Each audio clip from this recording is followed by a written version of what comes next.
Morning, folks. Lester and Jamie here, and we are now live. Good morning. It's almost afternoon. It is almost afternoon, so that actually would be a funny way to start the live. Just give me a second to say this. Let me find a way to put it into words. One of us, one of us are moving very slow this morning. You heard me correct. One of us are moving very, very slow this morning. And my question of the day. This will be a fun question of the day. Are we live? Yes. So we don't have any moving. Okay, here we go. Now everything's caught up to us now. Good morning, folks. Lester and Jamie here. Yes, it's almost afternoon, and we're just now having our first cup of coffee. And so what I was saying is one of us are moving very slow this morning. And so question of the day, based on what you can see around you, just based on us, who do you think is the one who's moving very slow? Mm-hmm. That's what I would love to find out. And then I'll give you a couple of seconds to talk about that for a minute and justify why. When I taught school, we never let our kids just put yes or no. You always had to explain your answer and use some kind of justification for why you feel that way. So we're wondering, who do you think out of Jamie and I is the one who's moving real slow this morning? Someone says Jamie cakes. Well, they're all saying Jamie. They're all saying Jamie's eyes are puffy. Jamie looks exhausted. Jamie. Gosh darn it, Jamie. I did not expect to see Thanks that. for inviting that It's because conversation Jamie in. works so hard. Jamie looks sleepy. I'm not making this up, Jamie. Guys, stop. Shh. No, Jamie's You fine. entice this. I'm the one moving slow.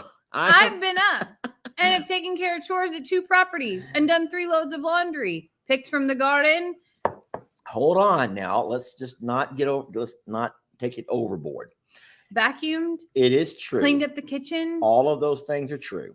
So if my eyes look tired, it's because I've been up working.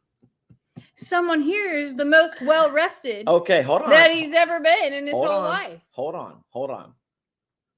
Sometimes you may sleep a full night, but you don't actually rest. Does that make any sense to anybody? Does anyone out there, you might be in the bed for between 6 and 8 hours of the night, but you did not rest during those 6 to 8 hours. 6 and 8, Lester Morrow? Jamie, do you have to get so technical? It's 11:30 on a Saturday. I don't think people need such technical. No one wants to wake up for all the technical. I don't think. Let's wake up to some coffee. Good morning, everybody. Jamie, just do that little thing that we do. Cha-ching. Come on. Coffee clinks. Coffee clink with me. Coffee clinks. There we go. And I hope that you all are enjoying your cup of coffee this morning. They're enjoying lunch. Oh, Jamie. They've had a pot of coffee already. Okay. So let's just go ahead and break it down the way it happened. Last night, Friday night, was a late night for us. We had tons going on, which included just tons. Can I just say we had tons going on? It included what? Why are you tapping your side of your... Don't you try to BS anybody. Lester Morrow. How are you going to get yourself out of this one over here, Lester? Yeah. Listen, I'm tired, y'all. I'm just tired. Can I just not be tired? Yeah, but you can't be like, we had tons and tons going on. Mr. Morrow right here had a ton going on the couch last night. And maybe it's okay to just take a rest. And you don't need excuses about how hard you work. We all know how hard you work. But you don't have to say like, we were out working till 1 a.m. and we were out there shoveling dirt by hand and uphill both ways in the snow in Texas in May. Barefoot. Yeah. No, he's tired. And there's nothing wrong with being tired. I just got up and started doing because my little like Marilyn heart, Marilyn is my grandmother who can't sit still. My little Marilyn heart is like, we got to go. My little Janelle, my inner Janelle is like going wild. Normally when she starts wiggling around saying, we got to go. I'm like, okay, let's go. And I try to like count to 3 and just go. I just fight it. I just fight through it and go because it only hurts for a moment. If you're tired and you just can't get up and you feel that, it's like a hurt when you're so tired, but it'll only hurt for a second if you just get up and go. However, if you snooze And then also when it goes off, it hurts, it hurts, it hurts, it hurts. Snooze. It hurts, it hurts, it hurts. And so that's the life that we sometimes live. However, this morning, Jamie got right up, 7 o'clock. She's up, wide awake, ready to go. And yeah, she's vacuuming and she's doing all kinds of stuff. I did not vacuum at And 7 she's washing, a.m. she's grabbing clothes. She's taking the pillowcases off the pillows so she can wash the sheets.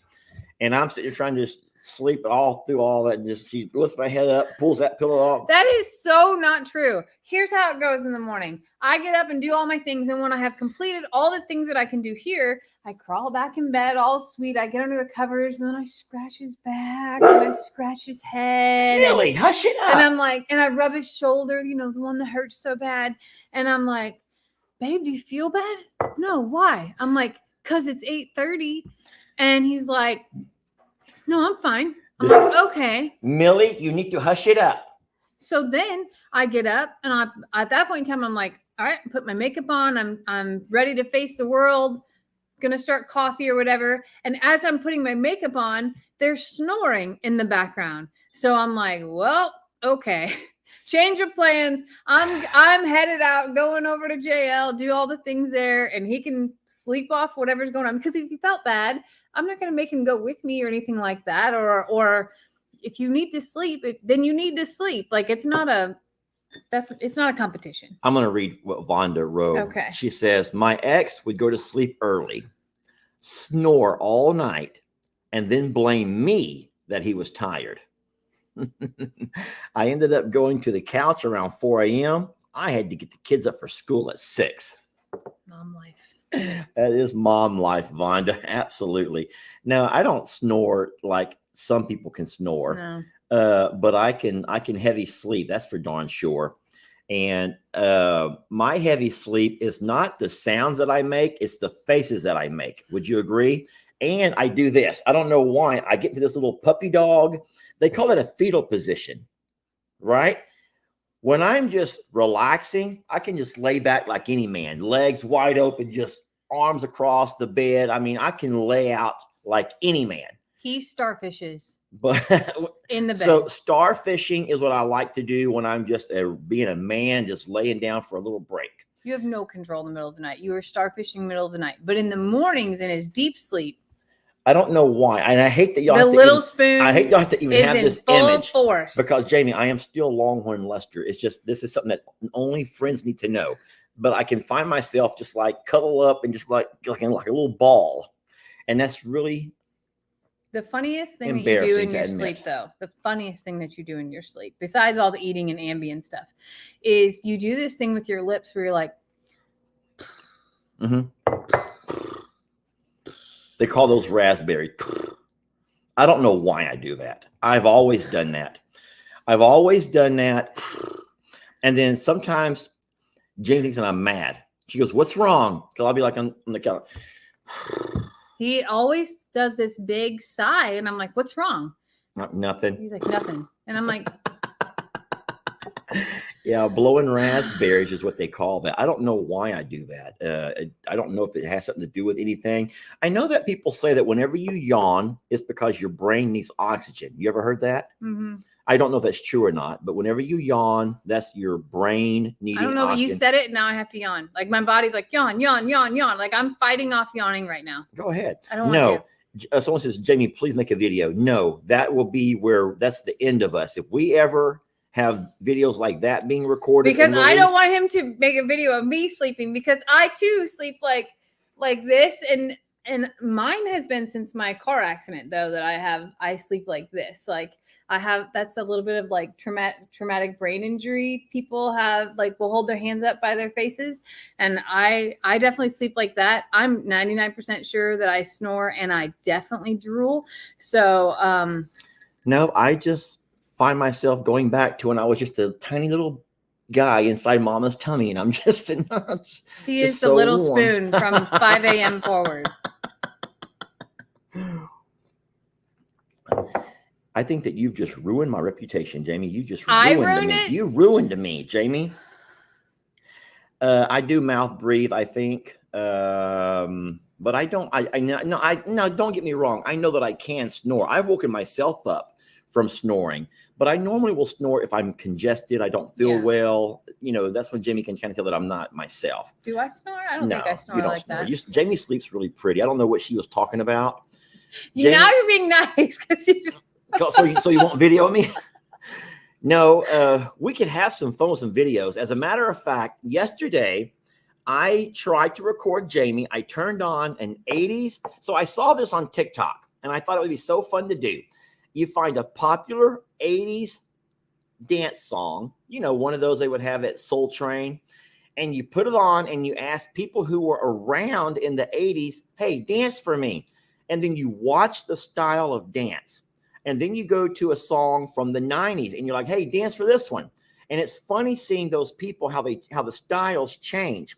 So I do that thing to Jamie. I pop out some 80s music and she would not dance for nothing because she was so scared that you weren't going to be able to change with the generations and you're going to have the exact same dance through them all. I have the same move.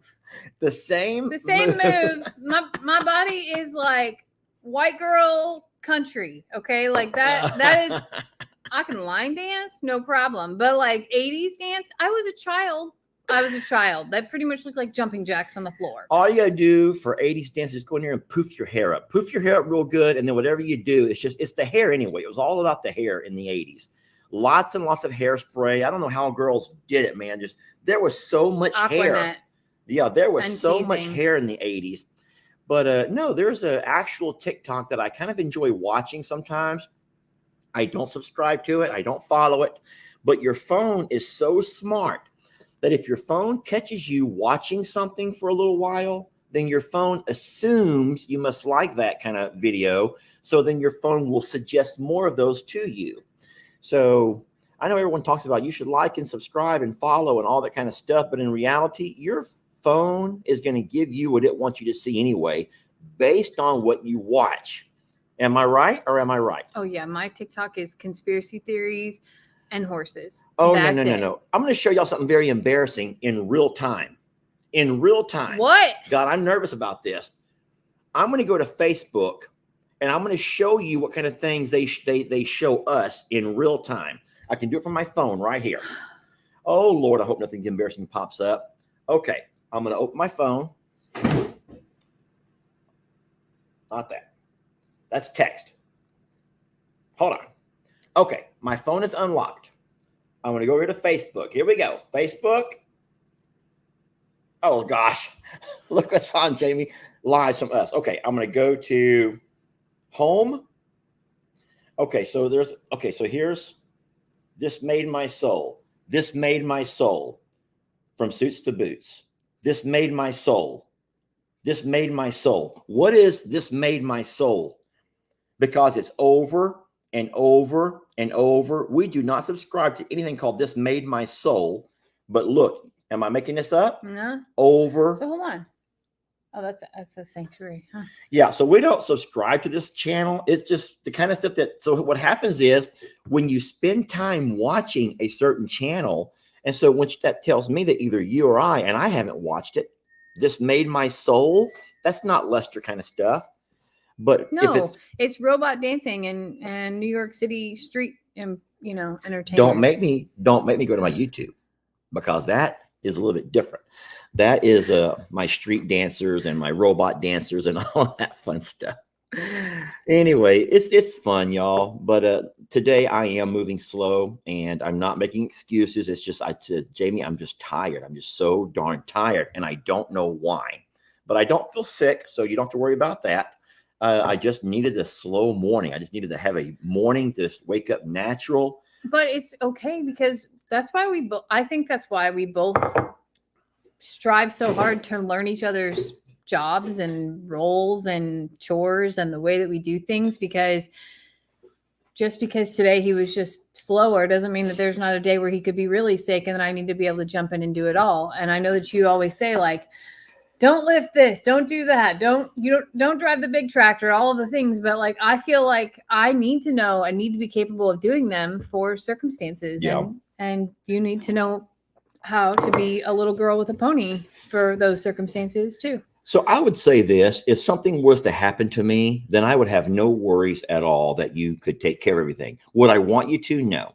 So if something ever happened to me, then the one thing you would have to do, and you would have a hard time doing it because people would not want you to, but you would have to find a way to start slowly moving out some of the longhorns. See, It's I don't true. think so. I think that the Hold on. longhorns are low maintenance. If something happened to you, you think I'd have that big old greenhouse out there? No. Do you think I would continue to maintain that greenhouse? No. I love you, and I'm glad that you have that passion. And I think that for a while, I would have this obligation to try to hold on to something that was yours. I think I'll just hold on to something that is yours, not plants. Okay. And so I don't mean that in any negative way. And I think that people may have a very different opinion of what is what. I don't think the longhorns would be so hard, but I would tell you that ostriches would be okay. So the hardest. Yeah. They're the hardest, like daily must do that sometimes can be pretty scary. Yeah. At least the boys. The girls, no issues whatsoever. But the other part is that transporting them or finding vet care for them is really challenging. And I would feel like that's terrible to say that no, I wouldn't be able to maintain that. No. That would be the hardest part. No, I would want you to, I think that to be your happiest, you have to be able to fill your day with what makes you happy. And anything else would be a chore that you wouldn't want to do. And so there are people that would miss the ostriches, not many, but there would be some who would miss them. But there's no way I would ever want you to try to go out there and manage and maintain and do what has to be done with those big birds. There's no way. And so I would not come back to haunt you from the grave. I would not. Whatever. You're me down there on that hill, seeing how many times I walk the goats down there to the river. And yeah. And be like waving to me, and people are going to be able to see you in videos, and I won't be able to see you. I'm going to have to wave in every direction. And then like the goats will be going down there to greet you. Pig Trudy be stuck in the mud, and you'll be out there having to help her in your ghostly ways of get her out. And yeah, I know you're going to haunt me, and it's going to happen. No, but that's something hard to talk about. It is hard, but it's also something that probably should be talked about. But I will say now publicly in front of all these nice, wonderful people that if something ever happens to me, then by all means, do not try to manage and maintain all them longhorns. Because that would be just a whole lot of extra work. That's not a passion of yours. And then secondly, get rid of them birds. We have tons of, there's bird sanctuaries, my friends. There are lots and lots of bird sanctuaries, and they'd love to have some big old friendly birds. Carl would be the only one hard, but I don't know what you would do besides just hope that someone could take them and learn to love them the way we have. But I think that what would be ideal if something was to happen to one of us is the other person kind of regroup of what things we can manage, that we enjoy managing and we can take care of, and then just go from there. Yeah. But yeah, I don't even know where that came from. Know, where in the world did that conversation come from? Well, just like, isn't that crazy though? Go ahead. I was just going to say though, like today, obviously, it's not just relationships, but it's the workload in our lives. It's never, I don't think it's ever 50-50. I think some days it's 60-40, some days 40-60, some days 90-10. But I think each of us have to be able to be willing, I guess. Yeah, no, to absolutely. Make it 100%. So the thing, so in saying so, would I maintain and continue to have a garden? I would, but I'll tell you how simple my garden would be. I would have tons and tons and tons of cherry tomatoes, kale. What else is easy? What else grows easily and I can feed it to the animals if I wanted to, like for a snack? Cucumbers. There you go. I would do cucumbers, kale, and little cherry tomatoes. Done. You wouldn't grow squash? Squash is too big and bulky. And I'm even considering that how difficult cucumbers grow. They just, and so I have to mow, y'all. I like to mow. And you can't really mow around Jamie's gardens because cucumbers grow all across the ground. No, that's melons. No, those are melons. Well, whatever. Cucumbers go I'm up in and over. trouble. I'm in trouble a lot because I run over melons or whatever I'm Somebody running said over. carrots. Today, Lester doesn't know it, but one of the tasks that I do need help with today is harvesting carrots. We probably have, I bet you we have close to 100 pounds of carrots to harvest today. So that's going to be an exciting part of today. Well, I was going to add one little thing to the part of this. If one of us were to pass, or believe it or not, this is going to sound crazy, but I actually would keep the horses. You would? I'm not going to say that I'm good at horses. I'm not going to say that I have the same passion that you do, but I will say that they're not hard as far as like Carl. They're not that kind of thing. They're challenging, and I find them to be entertaining. I love Rita, and I tell y'all what, this is going to be a couple of years away, but I hope that I'm around long enough to one day get on Rita's back. I can't wait for that day to happen. She's going to be a big horse, friends. Rita's going to be a big horse, bigger than Voodoo, bigger than Bucky's. She's going to be a big horse. She won't be as stocky. She will be a skinny, lanky, tall horse. I am going to ride that little girl. I can't. That sounds. Y'all, I'm going to ride Rita at some point. I'm going to ride her. And when I say I hope I'm still around, I don't mean like conked, like 6 feet under. I mean social media still around. I want y'all to be here the day that I ride Rita. And I don't know if we'll have anyone following along at that point, but I'm going to ride her anyway with my 3 or 4 friends. Whoever sticks around, whoever can handle me that long, if y'all can wait around another year or two. She's 3, 4, 5, I'm thinking in 2 years. Jamie, we got the saddle on her already. She does great with the saddle. She does great with being led around for the most part. She only gets naughty when it's jealousy. Am I right? Or am I right? We've never talked about this.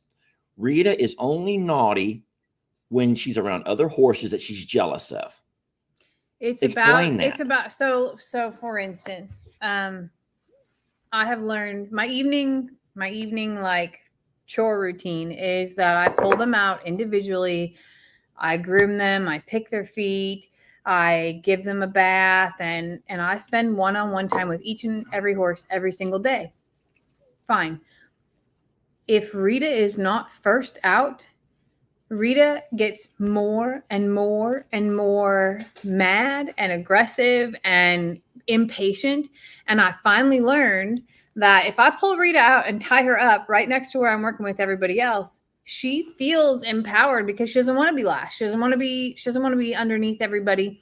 And if I don't do that, every time that I go to get somebody else and bring them through the gate, Rita's going to plow her way through. And then she's going to mess with everybody as I'm trying to do stuff.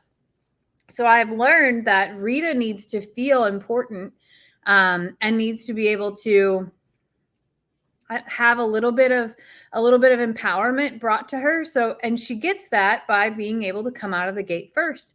And she's a beautiful, like patient,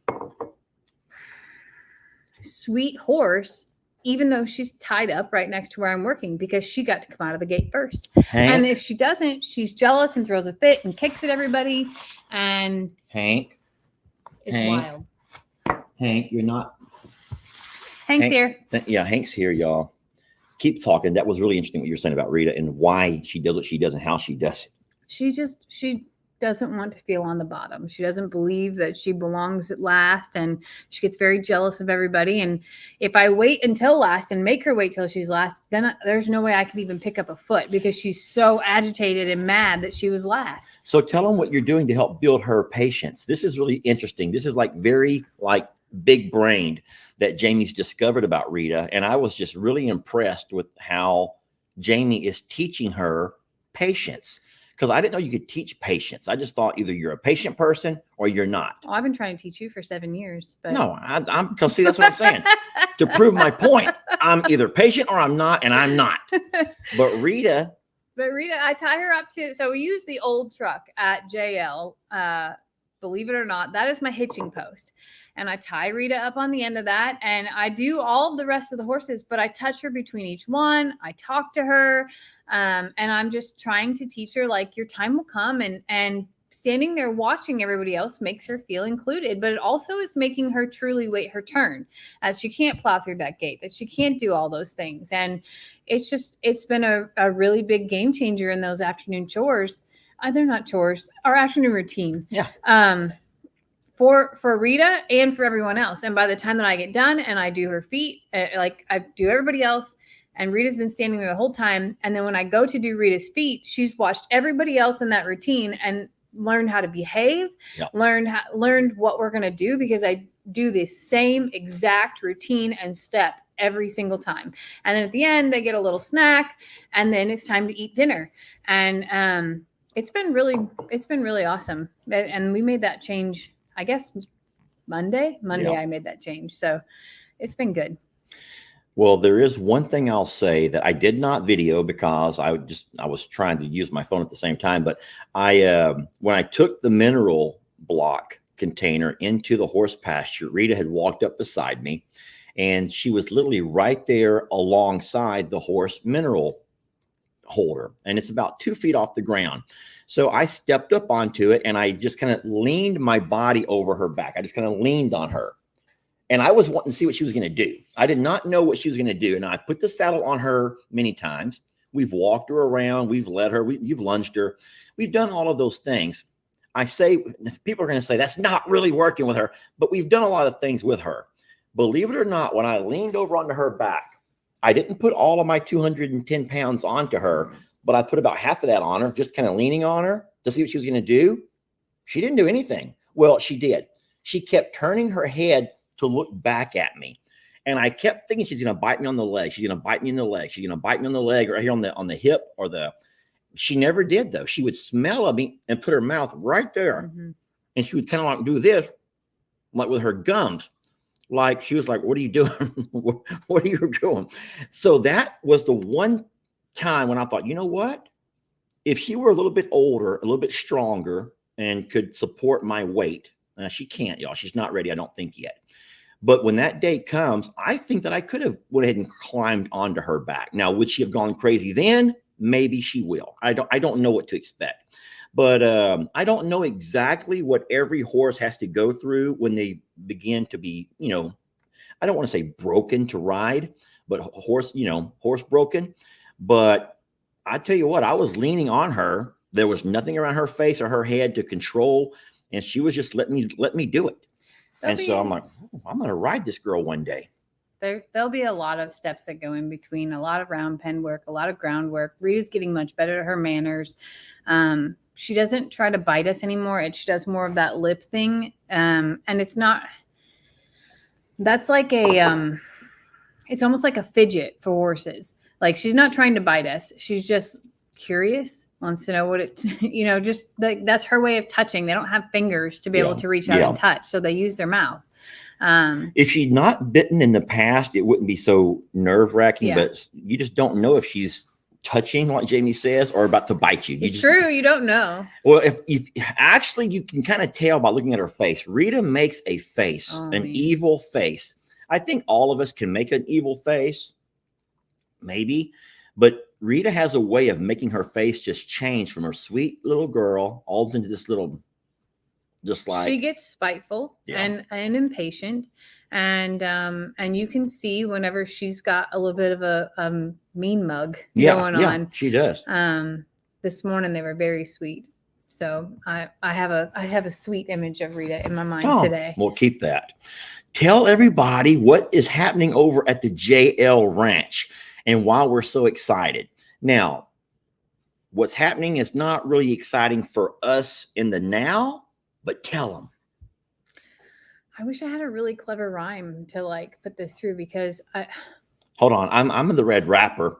Tell me what you want to say and then I'll just rap it. No.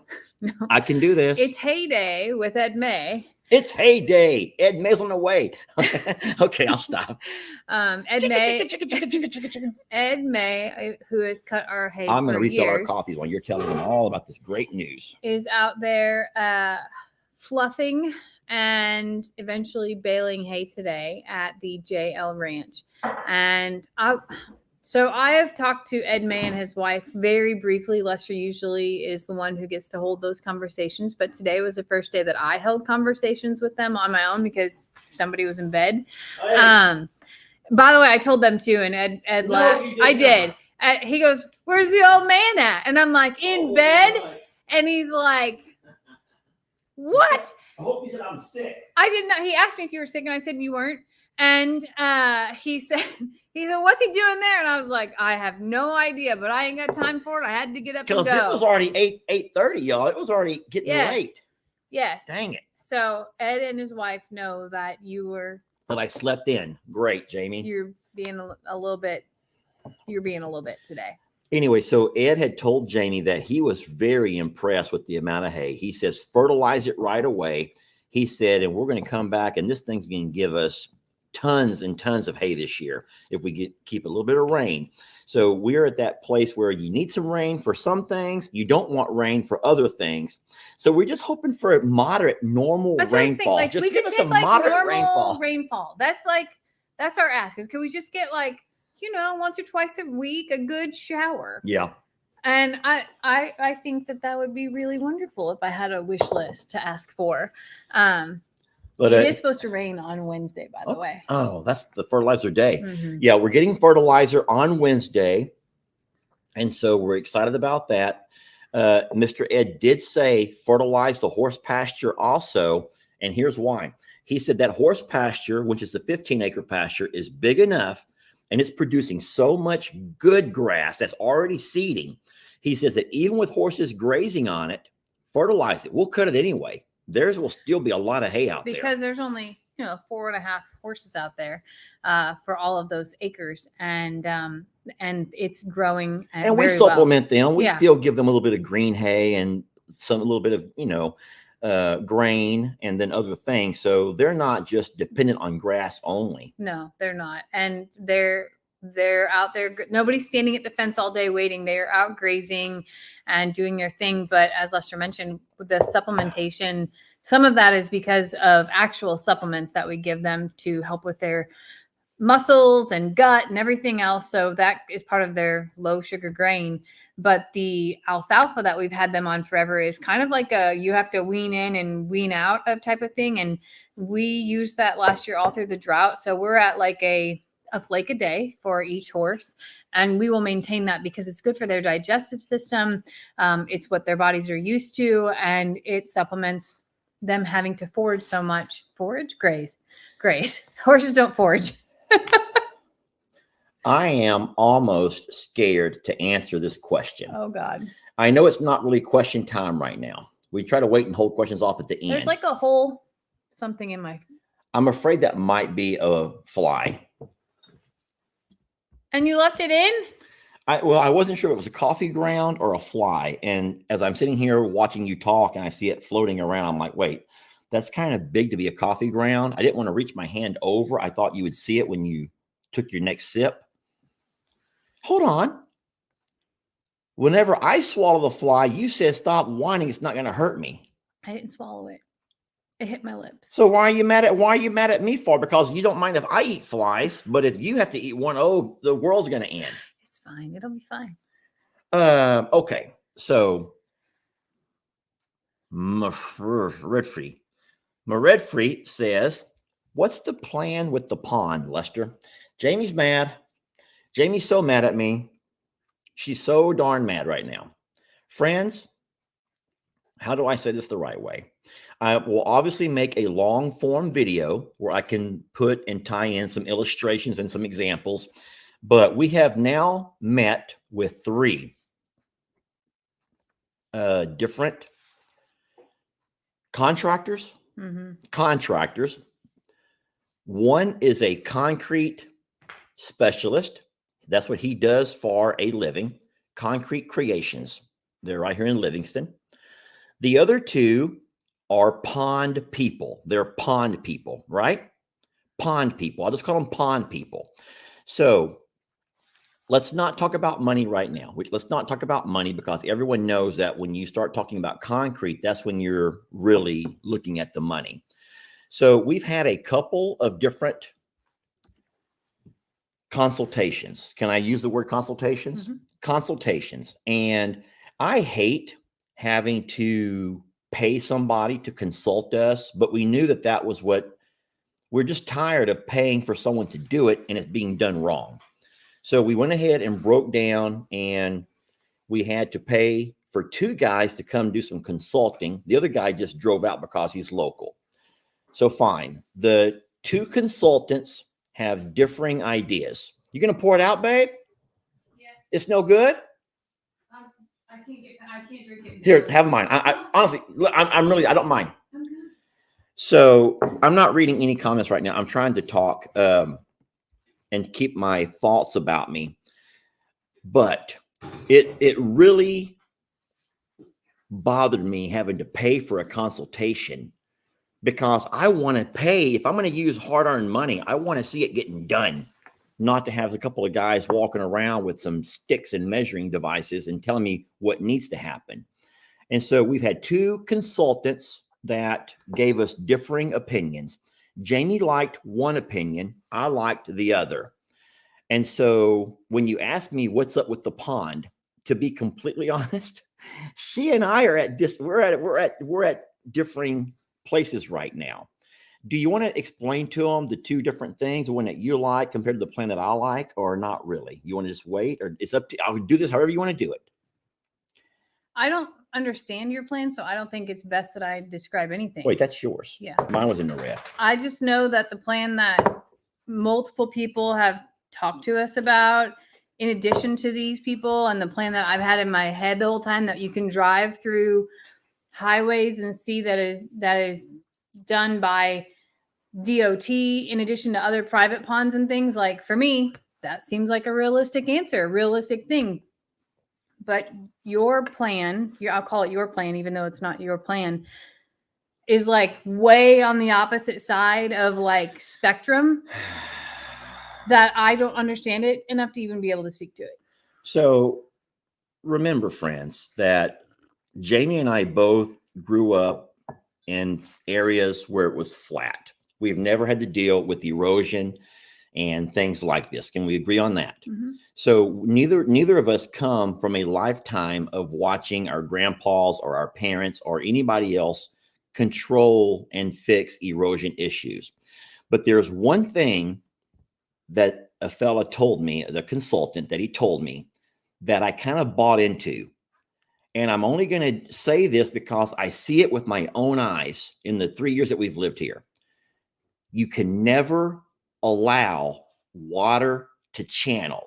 You can't. You cannot let moving water ever channel. If you channel it, then it's going to lead to all kinds of erosion by washing off your grass, washing off your soil, washing off anything that's not, tied down, right? So the plan that I'm going with is the one that will allow for no channeling.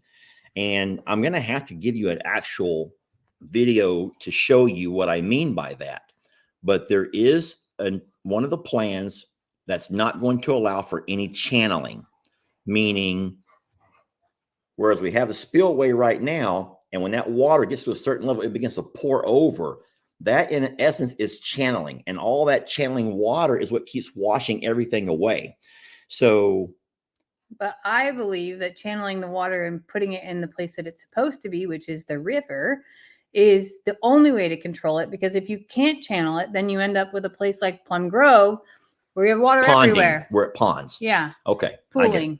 So my plan, I'll just tell you, my plan and the plan that I thought we were moving forward with was a spillway that was concrete on the inside of the current spillway, rebuild the spillway, concrete across, and then concrete down all the way to the driveway, which is concrete. And then it continues to wash out the creek, wash down the dry creek all the way to the river. That was the plan. So I don't understand this one enough, and you'll have to go with Lester's video to be able to hear it out. But from what I heard, I'm like, I guess I've stood out in that barn enough to know that the water isn't just like pouring down rain here. it's coming from so many other places, and we would never have a pond big enough to hold all that. So we have to create a pathway for it to go that is indestructible. It's okay if you want to agree with Jamie. That's fine. Thank you for the 2 people who agree with me. I can handle it. Maybe I'll feel different after your video and description of it, but when we talked about it last night, I was like, oh. Hey, listen, here's how frustrated I am. When we bought this property, the first investment after the actual property was the pond. Yeah, we did a little bit of fencing. We did a few little things here and there. But as far as us having to hire somebody to come in and do a major job, it was the pond. And we had this vision for how wonderful it was going to look and how it was going to make the property and all these amazing things for the animals, a place to use for irrigation if we needed to. We had all of these dreams for this pond. And in fact, every property that, it needs a pond. Ponds are a part of having a productive and life-sustaining farm, right? Or ranch or whatever. You have to have ponds. You can't depend on your city water or your well water. You need ponds. And so it's just been discouraging that there's been one letdown after another, after another, after another. And so now we've got to the point where we're tired of, this is going to sound mean, and I don't mean it to sound mean, but there's no nice way to say it. We've had too many people share their opinions who are not experts in the field. Would you agree with that? We've taken way too many opinions from people who are not experts in the field. And experts in the field, they become experts because they've seen it and they've done it, and they've been there and they've done it. So it killed me having to pay to have guys come out and consult us. But I understand why we had to do that. We needed experts in the field and who've done it and seen it. But what Jamie's saying, I agree. Even these guys who have come out here to look have not actually seen it the way you have and the way I have and the way you have. We've all seen it. We've seen it, especially the most recent flooding. We've seen it. And so the fella who said a spillway that we have designed over here is not going to work with that much water. That kind of a spillway is not going to work with that much water. So he's trying to find a way that we can do it without having an actual spillway that we're going to keep losing over and over and over. So we are still talking about it. We're thinking our way through it. I don't know. So we are stop it. They're all telling me who to ask. No, we're not. We've already consulted with people who are experts in the field. You opened this Pandora's box. Well, I didn't mean to make it a Pandora's box, but everyone's trying to tell me, ask this person, you should talk to this person. No, we've already talked to all that we're going to talk to. We've gotten 3 different opinions. We've gotten 3 different prices. And to us, it's not necessarily, we're not going with the cheapest price here. We're not going with the cheapest plan. We're going with the plan that I think makes more logical sense based on a very limited amount of experience that I bring. And so I don't know, Jamie. I just don't know. We may fail again, y'all. We may fail again. I don't know. But we have to do something. If not, we're going to lose our entire pond and all that part of our dream of having a beautiful pond here on the property. So we'll figure it out. To a long weekend of so many discussions and car rides. It's going to be so great. Yeah. We do have big plans because we also know more rain is coming next week. And I don't think it's like big, massive rain. There are storms, but I don't think it's like big, heavy rain. But I have things that we want to do at JL to sort of prepare for that. And then also a hopeful final corrective measure for your Longhorns and their super fun trick that they like to do with the water trough. Oh my gosh, that water. So we'll be doing those projects. I'm guessing tomorrow or maybe even this evening. I guess we could try to squeeze that in this evening. What else? Pat says, show my plan. It's not my plan, Pat. This is one of the experts' plans, one of the consulting's plans. But we'll talk about it in the video. Give us time to make a video, show you, and then talk you through it. That will be a lot easier because we can also tie in illustrations. So Starla and Baby are doing really, really, really well. So his name is Starbuck. I didn't want to say it. I didn't know if you had told people yet. We did a live yesterday, and I allowed the winner of the challenge that we did. We did a trivia game challenge, and we allowed the winner of that challenge to name the baby. Oh. And the winner was a sweet lady out of the UK who goes by the name of Susie. Is it G? Susie. Her name is Susie. And she was the one who we gave the official naming rights to, and she named the baby Starbuck. I have not made a video of him yet, but I will tell you. So I've been out working in the garden yesterday, day before today, in the evenings, and Starla and Susie Gilbert. Oh, Susie Gilbert. I don't know why I'm like Susie Gilbert. Starla and Starbuck are in that front pasture right there, and she loves to hang out with him up in the front corner, and there's a tree up there. And yesterday was the first, I mean, he's been active, he's extremely healthy. Boy. But yesterday he was doing this little thing where he would like jump up and kick off of the tree and like spin kick off of it. It like was those the kids cutest. do, those kids that run around the skyscrapers and Yes. do all these crazy little jump moves. And yeah, that's what that little goat's doing. And Starla is sitting there on the ground watching him, and her little head is going like this. Like each one that he does, she's watching every single move that he made. It was I didn't have my phone, sadly, it was charging, but it was like the cutest little moment. And I have to give Starla credit, because Starla was a bottle baby, and usually our bottle babies are not the greatest moms. Nothing wrong with that, y'all. They just don't know how to they've never learned mommy skills. But Starla is an incredible mom. Like one of the best moms that I've ever seen. Now, maybe it's because she only has one. Sissy was a good mom too, but now you know what else it could be? Is it because Starla is such a loner? And think about moms who find themselves as a new mom who maybe don't have a whole lot of friends. They don't really have a close network of family, like grandma, parents who are close. Don't you think they kind of like delve into and give 100% attention to their children? Maybe. I don't know. But Starla is a wonderful mom. If you've not seen the video, y'all, it's the cutest thing ever. That baby was halfway out of her, and Starla had already cleaned him up. He looked like he's ready to go, and half of him is still inside of her. And you know how the contractions work, and you just boom, inch out, boom, inch out, boom, inch out. All of a sudden, you just boom, inch out. From that moment on, Starla began to clean. And as more would come out, and she kept cleaning, and this baby was so clean.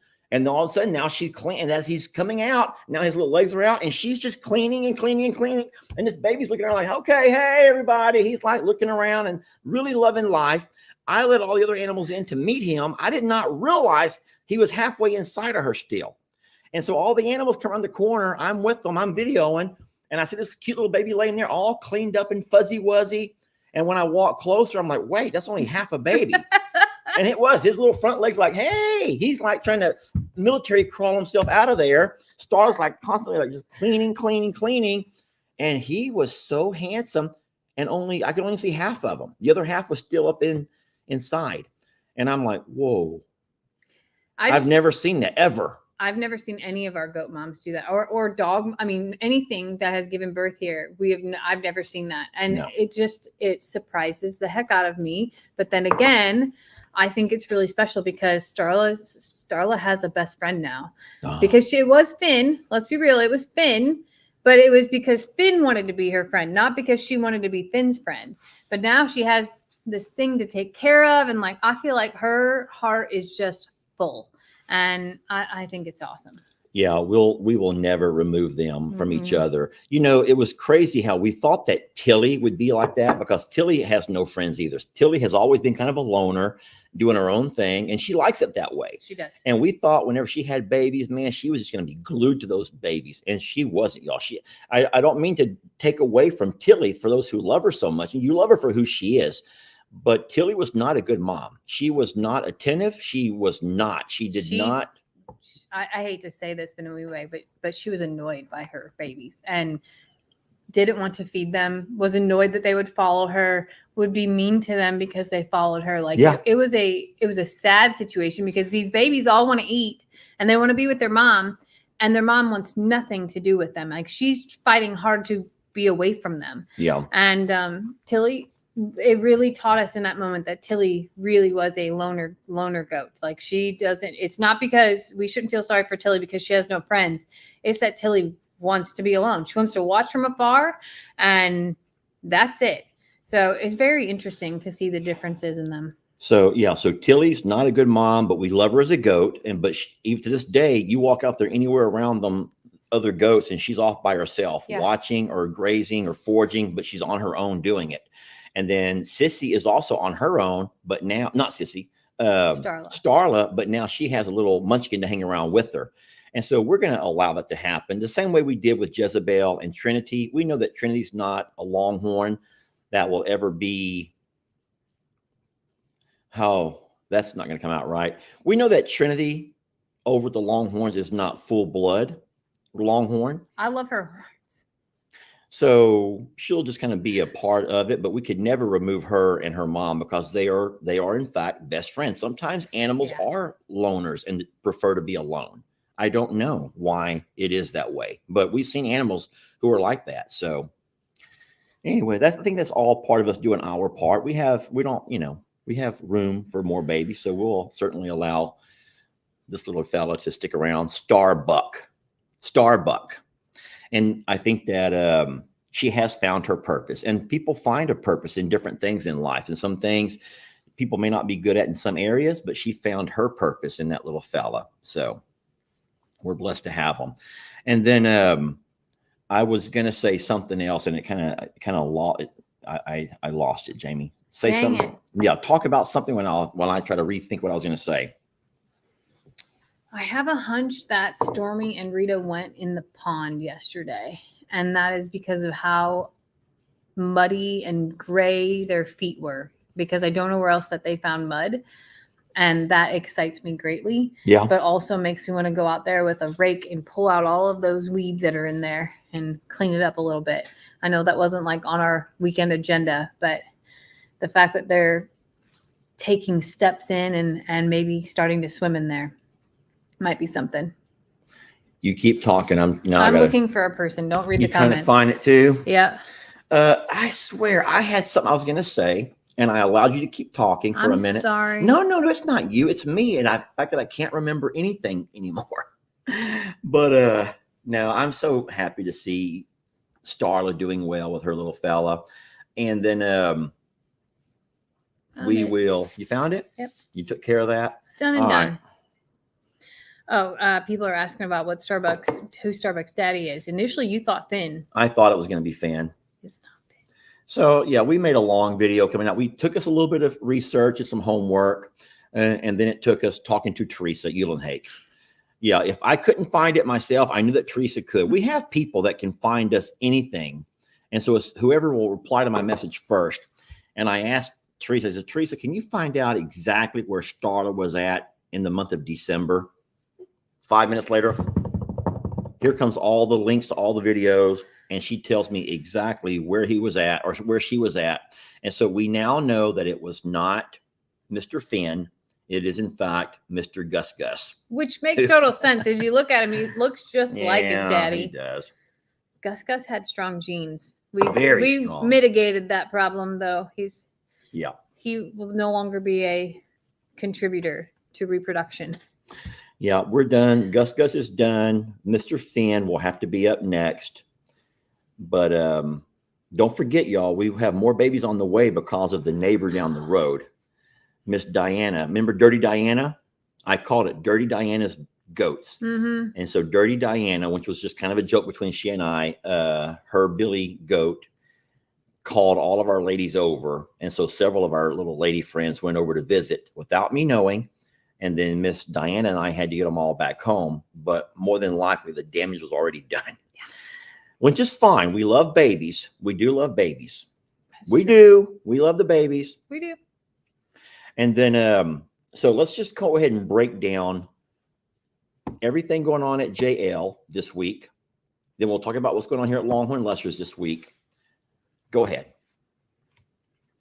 So I kind of already did. Okay, so JL, just to kind of let you all know, horses are going to be there for a while. The horses will not be coming back over here anytime soon.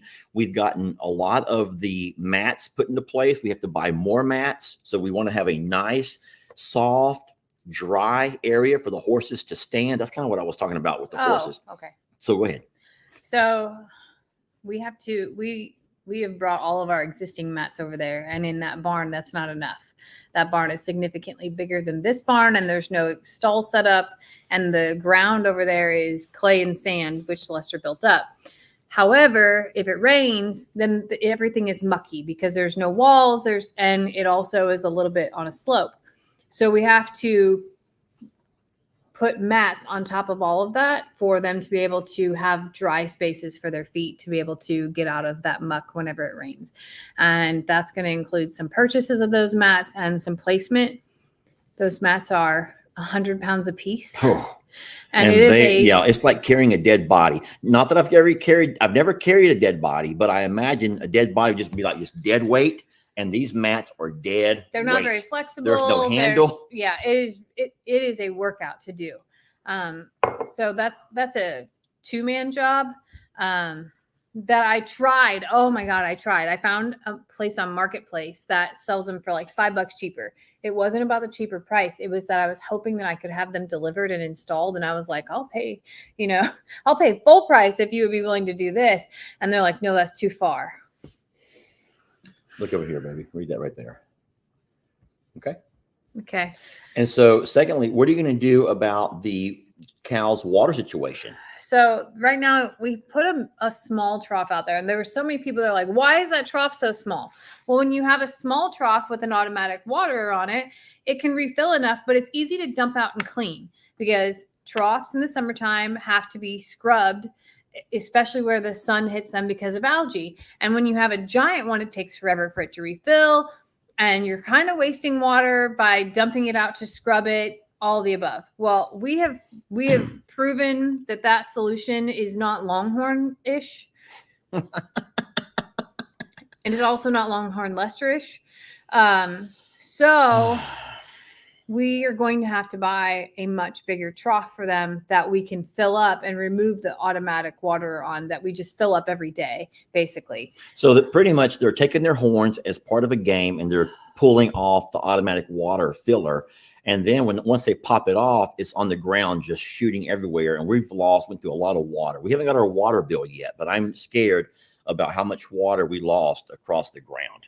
So we will just have to do the water trough, and with it being inside that barn in the shade, should be less algae. It should be that we should be able to let it get down to almost nothing probably and do it every 2 days instead of one. Oh, no. I think if you're out of the sun you can go a week. Well, I also learned about this thing that Courtney and Ashley told me about Bree's using in her troughs, and it's a barley bag. Okay. And you just put it in the bottom of your stock tank, and you can go for like 2 weeks without ever doing anything. It keeps the bacteria down. Oh, that's nice. And so you just put it like it's a burlap sack with barley inside of it, and you just put like a brick or something on it, and it should keep that going. People have told us goldfish. That never worked for us. We tried that. Work. Goldfish did not. I don't know if that is true or just someone thought that was an idea. We take a lot of advice from people on the internet who tell us to do this and do that, and we do a lot of stuff, and a lot doesn't work. So goldfish did not keep our waters clean at all. It actually made the water dirtier, if that makes any sense. I don't know how they can make it dirtier, but the water got dirtier with the goldfish in there. Yeah. So we're going to get a bigger trough and place it out there. We got to get a few more of those concrete tile things to put underneath it, keep it level. Yeah.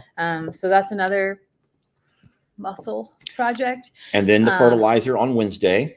And we're going to do 3 tons of fertilizer. So we're going to fertilize both the entire 25 front acres. The entire 25 front acres will be fertilized, except right there in the little yard area by the grove of trees. And then the cleanup of that pond.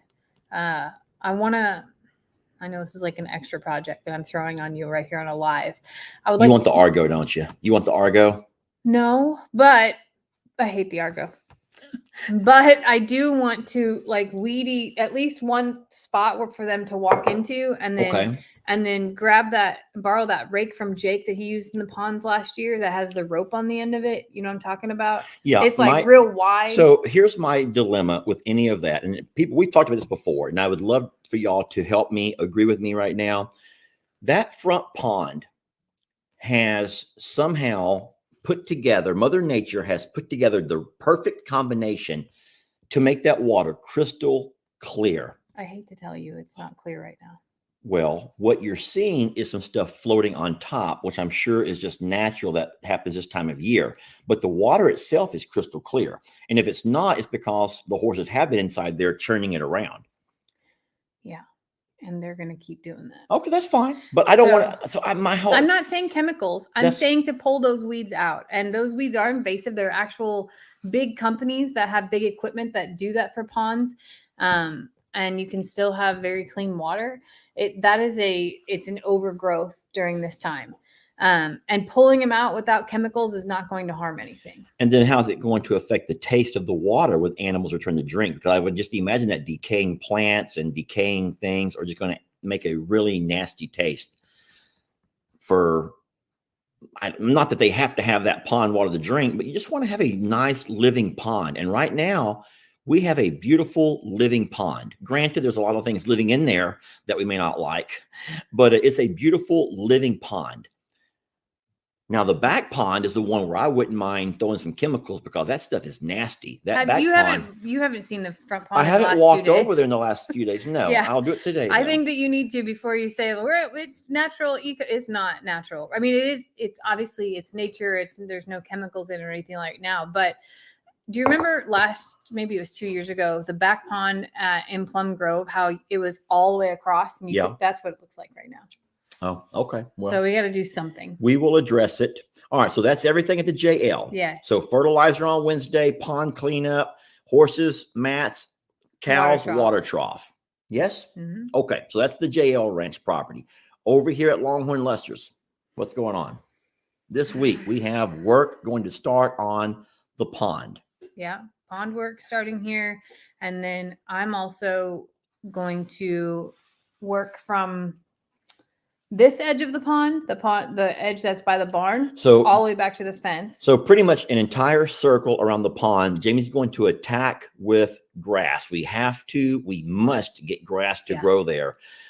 We've talked about different options, but even the guys who came out said you have to have grass. You need grass around this pond, or you're going to keep having more erosion, wash sand and stuff into the pond. And it's going to make the pond that was a nice, deep, a healthy pond is going to fill in. It'll fill in with all of the runoff. So we have grass planting here. We have, and I'm going to do it in sections. Obviously, the sections where they're not working, not driving, anything like that. But sections that I can cover with straw and other things that we find to be able to prevent the seed from washing away if it does get a heavy rain, but that I can maintain with a sprinkler until it sprouts and gets healthy enough to move on to the next section. So I'm basically going to make a grid out there and do some succession planting of seed, then fertilizer, and get the weeds knocked down, and literally just take that pasture in chunks of getting it going.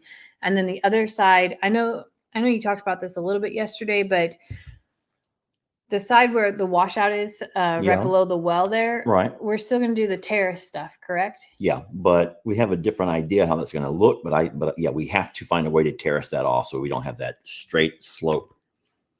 So both there and on the side of the Littles, behind the Littles pasture, there is some erosion happening there where the water just rushed down the hill really fast. So we're going to create something similar to what my terrace garden is. Basically create a place for dirt to be caught, plant so much grass on there that it slows down the water of getting to the creek as well. So I know you asked for this week's plan. That's probably not going to make it to this week's plan, but we have to get the guys off. Yeah. The pond guys have to get off that pasture because it's be a waste of time and money to go out there and put a lot of seed out and begin to irrigate things if you have tractors driving across. So we need everything off that pasture before we can ever start doing the grass stuff. But that is a work in progress, friends. It's going to be a while. And then I'll just go back to the pond thing real fast. Jennifer, you don't have to do that, but thank you so much. Jennifer Harlow from Mooreville, Mississippi. Is that Ilmess, Mississippi? Thank you, Jennifer. I don't know. I don't know how to say this the nice way. I think that you and I are going to disagree on it. And I just don't want to leave this yet.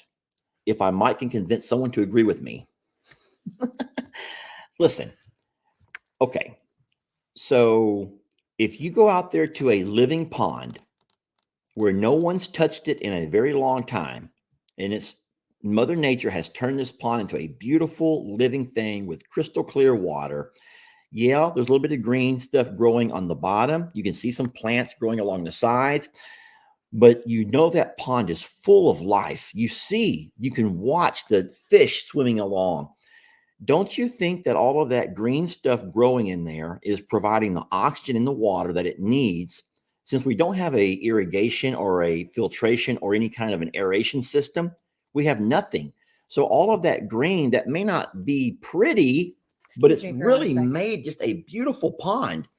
And I just would hate to go out there and kill, even though you're going to say, well, it's safe for fish, Lester. It's safe for your animals, Lester. So-and-so's done it, Lester. Okay, fine. Maybe they have. But I still think, but look what God has done, or look what Mother Nature has done, however you want to look at it. And you've given us a little bit of green and a little bit of plants and a little bit of this, and all that has come together to make a beautiful living pond without any kind of chemicals, without any kind of raking, without any kind of removal. And I would hate to do all of those things just so the horses can go out there and have a dip. If that was wrong. You would hate to clean up weeds so the horses could have a dip? I would hate to mess up an ecosystem just so our horses could go out there and have a dip in the pond. If the horses are in fact scared of going into that particular pond because of there's too much green, I'm just kind of thinking, well, we'll just keep hosing them down. Okay. I'll help. Now let's find out if anyone's going to agree with me. Cynthia, thank you. Thank you, God, Cynthia. Cynthia. You and me, Cynthia. I got one person to agree with me. Only one, Jamie. Oh, well, I guess we'll be pulling plants this week then. Oh, Alyssa's going to agree too. Thank you. There comes some people. Oh, boy. Now we have ourselves a conversation, baby girl. Come here. Come here. We're going to talk more about this. You can leave your cow pond with weeds. The horse pond's getting weeded. Oh, no. It's getting weeded. There's non-toxic chemicals that you can use too, but like all I'm saying, Mother Nature took my garden and gave it caterpillars and grub worms and weeds and all the things because that's what happens. And I'm still going to kill the caterpillars and I'm still going to pull the weeds. So I'm going to go ahead and let my horses have a place that they can cool off in and not have to wait for me to show up to hose them off. Your cows can have weeds though. I still love you. I guess I can't win that argument because we're not eating out of a garden with caterpillars and worms. And I'm like, there's way less food. Yeah, there'll be way less food. Oh, well. Friends, we've kept you for an hour. Thank you all for watching, hanging out with us for a little bit. We have a lot to do, and thank you all for having a little grace and letting me sleep in today, Jamie. I did get an extra couple of hours that my body must have needed. My body must have needed it. I don't know why, but my body says, hey, you're not ready to go yet today, buddy. And so I took the time that I needed. We have a busy day. We're going to head back over to JL. I want to get some drone video of Mr. Ed cutting that hay. It's only a short drive up the road here, so it's not that far for us to go back and forth. And in fact, we do usually twice a day. Mm-hmm. We're there quite a bit. Tell them real fast the story of Sadie and how spoiled that little girl is. Guys, she loves Jumbo Jacks, okay? I'm not promoting or pushing Jumbo Jacks on anybody. I'm not trying to tell you to invest in Jack in the Box Jumbo Jacks. I don't care what you do with your money. Keep it, save it, but... So Lester has spoiled Sadie with every time he shows up with a Jumbo Jack. Or two, sometimes two, most times two. Yeah. So this morning, She's a big girl, I'm headed y'all. Big over girl. and I was like, I'm going to stop and grab something for her so that she can be just as excited. And because I don't know what time I'll be back today, whatever. So I bought her a sausage croissant. Who would not love a sausage croissant? She wouldn't eat it. She's like, where's the jumbo She smelled jack? it and looked at me like, where's dad? So where's I thought dad she and was the sick. jumbo jacks at? I thought she was sick, and I was like, oh no, this is bad. I've never seen it. Like, if I put that sausage croissant down in front of any dog here, it would be gone. And it's like they wouldn't even hardly chew it. But not Sadie. So I was like, oh no, this is bad. What is a jumbo jack? Picture.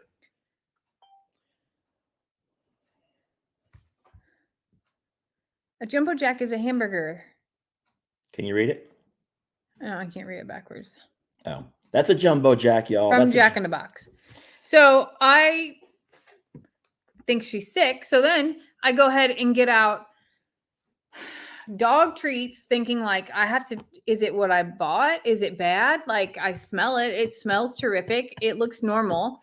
So she prefers to eat the bacon treat, like the bacon dog treat, you know, the bacon or whatever it's called, versus a sausage croissant.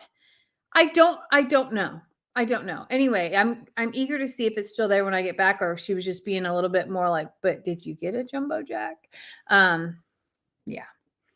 No, Lester orders them plain, no cheese, because she doesn't like cheese. Hold on. I got a text from Mr. Ed. How many rolls did he tell us? You don't know? I know how many, but I'm sick to know. How many rolls did he tell us he was going to be able to get off of that small 10-acre pasture? Do you remember? 60. No, the first cut. I don't know. He said 30. Okay. He said 30. And I said, Mr. Ed is like never wrong, y'all. He's a few numbers. A few is a few. And guess what? He got 25 rolls of hay off that front pasture. 25 rolls of hay. By the way, they're done. I missed my drone video because I was tired. Darn it. I missed my drone video because I was tired. Mr. Ed got 25 rolls of hay off that front pasture. Isn't that a blessing? That's amazing. That is amazing. Off of a 10-acre pasture. That's amazing. So we will let Mr. Ed have that hay, and then he'll haul it off. He'll start hauling it home soon. But we will come back and fertilize on Wednesday, and then we're going to hope for a little bit of rain. And then we'll come back in a couple of months if we can get that rain, and we'll bale it again, and it'll be for us this time. So hopefully if we can get 25 each time, that would be amazing. And then, of course, we have the Plum Grove hay that we'll add to it. And then if we have enough, once we get to what we need, then we'll start giving the rest to Dad, Jake. What's wrong with Bree, YouTube today? Jake, Bree, and anyone that has animals over at the other property is welcome to have whatever excess we have, so that we don't have to go buy anything. So Mr. Ed is good, y'all. He how crazy is that? It is wild that you can just look at something and tell. You can just look and tell. And so that is some real skill. That's like an expert in the hay field. Get it? You don't get it? I do. That was really cute. He's an expert in the field of hay, or Also he's an expert in the hay field. That was really cute. No, I got it. It was cute. Just hang up on these people. Just hang up these people, Jim. They don't even get me. Mr. Ed is amazing. So thank you to Mr. Ed and Miss May, his wife. She is his number one helper, is she not? Oh my gosh. So he calls her mom. He calls her mom. And the sweetest thing ever. So it's been 2 days that I've been out there now, and they pull up in the tractor. She gets out, helps him get everything unloaded, and then she pulls up a chair and just sits and watches. No phone in hand, no book, nothing like that. She's just watching her husband work. And I think it's the neatest, supportive, like just powerful thing that she's not waiting at home for him. She probably has a million things to do, but she's going along probably to make sure that he's safe and that nothing happens. And then when he pulls out of the field today, he's got the hay rakey spinny McDoodle thing going on. And he's like, Mom, you know where that block is? And she, I was like, Mom, I just laughed because like that is every man of like, where did I put that block basically? And it's like, it's her role probably to keep him in line. And it was just really sweet. I have a real quick question for you all. Now I see that we already had 300 people drop the live. As soon as I says, well, that's our hour, they're all flying off to the channels. But for you all who are still watching, I'm curious about something. We know that Mr. Ed calls his wife mom. Okay, fine. We know that Jake calls Lissa honey. Mm-hmm. Ellie calls Megan. He calls her something. Bubs. Yeah. I don't know where that came from. Bubs. What does your husband or your partner call you, ladies? And if you're a man, what do you call your wife? I'm just curious what your partner calls you. Does your partner have a nickname for you all? I'm just curious. Lovey. Yes, Ellie does say lovey a lot. Mm-hmm. Yeah, Ellie does say lovey a lot. So a lot of people say babe, honey, sweetie pie, kitten, sweetheart. And then Jamie, tell them all what I call you. Come on. There's several, y'all. There's several that I call Jamie. You say babe, mostly babe. Sweets. Sometimes baby. Love. Sometimes you said mom. And if I say Jamie, I'm in big trouble. If I ever call her Jamie, guys, she can give me a look. We're arguing if he says Jamie. If I ever call her Jamie, boy, it's all hell to pay. You do say Jamie Cakes sometimes. Jamie Cakes is fine, but if I just say Jamie, I am in big trouble. Well, if I say Lester, he'll be like, hold on. Roxanne says she calls her husband asshole. No. Roxanne, that's too funny. Oh, goodness alive. So it already went by, but there was another lady that her husband passed, but he always called her mom as well. My grandpa called my grandma mom. Mom. Yeah. Okay. I don't guess it's nothing disrespectful. We're not saying it like you're my mama. No, like you're my mother. It's like buttons. Oh, that's cute. Serena says buttons. It's just like mom of this. I don't know. Like I find it most endearing when Lester says, "Mom, what are we doing for dinner?" Or "Mom, ask mom, go ask mama this," or whatever. Like that is actually really you like the most endearing one.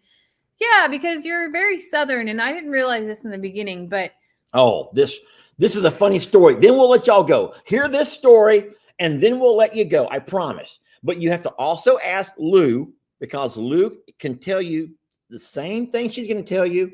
Go ahead, tell them your story. In the beginning, y'all just don't get us at all. I thought that I was babe or baby. Okay, like to me, that was my name to Lester, darling. And one day we're in the drive-through. Any drive-through doesn't matter. I think it was Whataburger, and he's like, "Oh, baby, thank you." And I'm looking at him like, and he's saying that to the lady in the window, but not like that kind of baby. And then later on, he's voice texting. He's like, "Yeah, baby, that'll be fine." And I'm like, okay, so let me explain myself real fast. And then if you want to be mad, then you better be equally mad at my brother, Uncle Dan, my dad, Pawpaw, and any other man who lives in the South. If you're going to be mad at me, then be mad at everybody who lives in the South. But it is part of our culture, Jamie. It's part of our culture to be polite and kind and maybe semi-flirty, yet we have no flirty interest whatsoever in referring to people as little nicknames. Sorry. To older people, it's ma'am. It's ma'am. It's ma'am. And I don't care if you're mad or not, but any young man who's raised in the South is going to refer to you as ma'am. It's not disrespectful, but the more touchy subject is if they're not older, where you're calling them ma'am, you can sometimes say, "Thank you, sweetheart. Thank you, love. Thank you, honey. Thank you, doll. Thank you, sweetie. Thank you." So you're not trying to flirt with them. You're not trying to hook up, get a number, pass them a note. You're not doing anything. Well, I don't even want to read the comments here. I don't even want to read. Tell me, is it safe to read? Is it safe to read? And it's not safe to read. I'm not going to read them. If it's not safe for my health, I'm not going to read them. I'm going back to bed. That's what I'm doing. I'm just going to go back to bed where I'm safe. All I know is that I'll be in the bed if y'all need me for the rest of the year. When messaging other women and calling them baby. Hold on a minute. Set this on fire. It's not Fire. What's up, baby? How you doing, honey? No, that's not what she means. That's not what she's talking about. But I like my first one, I was like, and then it got here and here and here, and I was like, listen, you can call who, like, I hear the culture, right? I hear Uncle Dan, I hear he's calling Big Trudy baby, you know, like all the things. But and Pawpaw, everybody does it. You can call anybody you want to, sweetheart, sweets. This is true. Doll. But there's one word that only she gets. 2 words. 2 words that are reserved for me only. And that's babe or baby. Because if somebody else is your babe or your baby, then I'm not. So that was like it. So I was like, don't ever let me hear it again. He was like, I don't think I did. And I'm like, go look at your phone. You absolutely did. He had no idea that was like, it just rolls out. Because that's what everybody here does. The crazy part is, as I started to go to like restaurants around here, or sit at a bar, at like a bar restaurant, you sit at the bar instead. Hold on. We're going to check your supply. And that guy says, hey, darling. And he'll walk up and put his arms around you. That's what I'm going to say. And I'm thinking, VP, you know that's my girl, right? You know, he goes, dude, you need to just shut your mouth. What's crazy is even the women bartenders are like, hey, baby, what can I get you? Thank you and very I'm much. Like, that's not to me, that's to her. And I'm like, I'm not from that world. Like, I don't know. Like, it was just very strange to, to like be in that. And then I Rhonda, take it back. Rhonda says, I'm with you, Jamie. Rhonda, take it back. Y'all don't know what you're missing out on, ladies. If you're somewhere up north or somewhere overseas, you don't know what you're missing out on. But here's the thing. Women from up north that come down here in the South, or that would message it like babe and baby to them, was like, oh, he really likes me. He loves me so much. And I'm like, you don't know what you're doing to the receiver on that other end too, because it's just, it's a mind thing or whatever for us. Like babe or baby is like, or any man that ends with like I don't want to call it a pet name, a term of endearment means something else, because up north, we don't do that. Okay. So here are the terms of endearment that you need to pay attention to. When I walk with you, I hold your hand.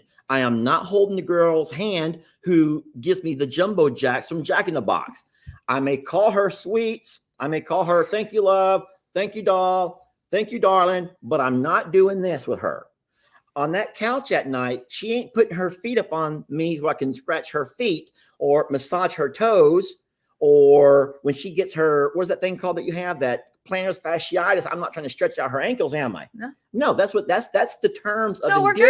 We're good now. I'm not sitting here with the girl from Whataburger having a nice coffee saying, cheers to you, sweetie. Cheers to you, love. I'm not, y'all. This is the terms of endearment that you got to focus on, not the dumb, stupid stuff that falls out of a man's mouth. Y'all, come on. There. Does anyone agree with me? Anybody? Anybody? Just give me one person. If not, I really am going to go back to bed and crawl into my little safe place and do this over here the rest of the day, Jamie. Thank you. I agree, Les. Says Emily. Thank you, Miss Emily. You're a doll. Rose screams out no. Marie screams out no in all caps. Y'all need to stop. You don't get it then. You just don't get it. Thank you for those who do get it. And if you don't get it, you should at some point in your life visit the South and just allow yourself to be swooned by nice men who have no bad intentions calling you sweet little names. But there still should be some that are reserved just for your partner. But only your partner can call you certain things. Yeah. There. Now, people know what you call me. Babe. Yeah. Do you call anyone else babe? No. No, because it wouldn't feel natural, would it? No. Would you call any other man any other pet name? No. Because it doesn't feel natural. I might say dude. Dude? Not to them, but like. Hey, dude. Don't you ever call me dude. I know that. Don't you ever call me dude. No, but I like. Babe is his name. Babe, guess what? Babe, this, whatever. You ever call me Luster? We're done. We're done. Bro. So they'll just call him bro. Hey, big guy. Southern people are just nice. It's not always flirts. Thank you so much. That went by too fast to find the name, but I read the comment. Which is totally fine, but you have to have, like, if I have a term of endearment, it's for me. It's not for everyone. So I saw this on Family Feud, but I'm going to ask you, and then I'll ask you all the same thing. And then I promise you, we will leave after this question if Jamie's ready to go. What country in the world, which country in the world is known to have more male, can I just call it playboys, male flirts, male, give me some other words. I'm going to say France. But other words that more men that are flirty, flirtatious. Anyone want to guess what is the number one answer according to Family Feud? Womanizing. So everyone womanizing maybe. So people are saying France like crazy. And yes, France was. Now remember, Family Feud is based on 100 people surveyed. Mm-hmm. Those are probably 100 Americans surveyed. And they just assume from what we see from Hollywood that France is pretty big as far as having a lot of men that are just known to be kind of flirtatious and flirty. But that was the number one answer. I don't know if it's like that in real life. I've never been to France. I don't know anyone who's French. But I also would say from Hollywood, my impression of French men is that they're known to be very skilled at flirting with the ladies. That's my impression too. So in saying so, is that really a bad thing? If you're a lady and you're going to France, is that going to annoy you? Is that going to bother you that men there are flirty? Then and if you're going to say no, that's just with their culture, then there's no difference in going to Alabama or Texas or Mississippi or some of the southern states where you're going to be men who are flirty in their own way without trying. They're not trying to flirt and take you home. I think that's the thing that I'm saying though, is that coming from up north, I didn't realize that part of it, like that it was just the way that everybody talked until later, because my only exposure, I mean, in the business world, most of the people that I interacted with were all, no one in a hospital setting would ever say that to me. No, well, at the workplace, you don't go to the teacher across the hall and say, "Hey, sweetie." So that's what I'm saying. Well, actually, I have done that. I think that you can do that. Yeah. So, but what I'm saying is I've traveled all over the world and never had an experience with a partner who would, it just was different. Yeah. Flirting in front of your wife or your girlfriend is a no-no. But the thing is, we don't see it as flirting. We're just see it as that's conversation. And I swear I would have never tried to purposely hurt you. And so when you brought it to my attention that there's some worth you want for only you, I'm like, okay, fine. So I will never call any other girl babe. So has anyone ever been to France? If you've been to France and it really is like that, could you say so? Because I don't know if that's just Hollywood or if that's true. And I also said we're going to let them go after this, and we're still talking. Well, just curious. French men are slimy. Okay, please, y'all. Nope. Darla says, nope, it's not really like that. Okay, well, I didn't know. France and Australia. Italy, Lester, Italy. I'd never thought about that. But yeah, Italy, France, I think that may be true. All right, well, listen, y'all, you're wonderful to hang out with us for a little bit. We appreciate you. We love you so very much. We will be going live again tomorrow afternoon, 7 o'clock, which is our Sanctuary Sunday, we call it. And we're excited about that. We're going to go today back to the JL. I'm sorry, Jamie. You already come back from there once, but I got to go again for my video. I'll let you take me to lunch. Okay, we'll go eat some lunch. We'll be going over to Plum Grove at some point this weekend. I'm not going to work in the house. If you're concerned and curious about the house, I need to give it some time, y'all. We have to give it some time. And we got the insulation in. We got everything kind of cleaned up-ish around there. And now it's just going to take some time. We're not going to rush back over there. I killed myself last weekend. I'm not going to kill myself over there again this weekend. So we are blessed to have y'all. Thank you for hanging out with us. And Jamie, anything else? Can you end it on the high note the way that you always do? Y'all, thanks so much for giving us the greatest gift of all, which is your time. I promise that we will make videos of all that's happening today. Maybe I'll capture Lester calling as many people different names. People would crucify me. You would never video that. Maybe I Have would. you seen how many people are mad at me right now? There are so many mean people. It would be hilarious. Guys, I'm not that bad of a guy. Keep at him in situations like that. I think it'd be perfect. Oh, Yeah. We Well, love- here's the one thing. If you were to secretly record me at the drive-thru and you have the phone set up and so no one knows that they're being recorded, there's not one woman at any drive-thru window who's going to like look at me cross-eyed when I say, thank you, hon. Thank you, love. Thank you, sweetie. Not a one. Not a one. So. All right. Well, I'm going to have Lester take me to lunch since we got a late start to this day. And who knows what the day will hold as well. We love you so much. We hope you have a safe day. Lana says, we all know that Jason Smith is Lester, babe. Goodbye, y'all. We love you.